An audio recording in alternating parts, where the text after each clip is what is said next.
एक बार फिर से भाजपा ने कर लिया महागठबंधन, विरोधियों को लगा करारा झटका। जी हां दोस्तों, बड़ी खबर अपडेट आपको बताना चाहेंगे।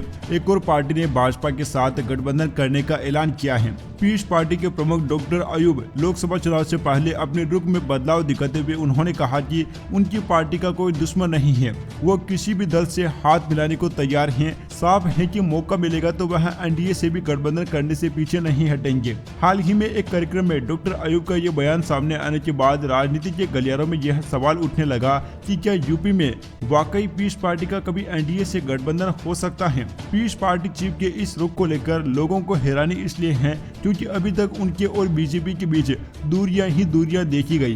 करीब एक साल पहले ही डॉक्टर अयूब का एक बयान सामने आया था जिसमें उन्होंने भाजपा की अगुवाई वाले एनडीए गठबंधन को मुसलमानों का दुश्मन बताया था। तब पीस पार्टी का रुख ये था कि वो किसी भी हालात में एनडीए का समर्थन नहीं करेगी। डॉक्टर अयूब की यूपी के पसमानदा मुसलमानों के बीच पकड़ बताई जाती है। उन्होंने 2008 में पीस पार्टी का गठन किया था। अगले ही साल 2009 के लोकसभा चुनाव में पीस पार्टी ने 20 सीटों पर अपने उम्मीदवार उतार दिए। हालांकि सभी सीटों पर उनको हार ही मिली। उस चुनाव में पीस पार्टी को करीब 1% वोट मिल गए थे, लेकिन साल 2012 में इस पार्टी ने सबसे बड़ी सफलता हासिल की।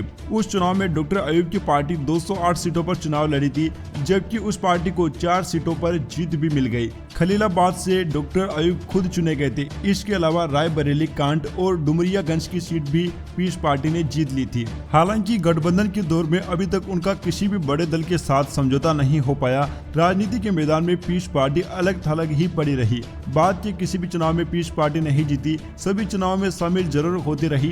2017 में यूपी में सीएम योगी की अगुवाई में बीजेपी की प्रचंड बहुमत की सरकार बनने और 2022 में दमदार वापसी के बीच डॉक्टर अयूब और उनकी पार्टी की ज्यादा चर्चा नहीं हुई। जब कभी भी चर्चा हुई तो वो सिर्फ विवादों से हुई है। पसमानदा मुसलमानों के बीच बीजेपी की बढ़ती सक्रियता को देखकर उन्हें एनडीए में संभावनाएं दिखाई देने लगी हैं। यही वजह है कि वह एनडीए से हाथ मिलाने को तैयार हो चुके हैं। माना जा रहा है कि इस कारण से डॉक्टर अयूब भाजपा की तरफ दोस्ती का हाथ बढ़ा रहे हैं और भाजपा से गठबंधन कर सकते हैं। Subscribe now and press the bell icon. Never miss an update.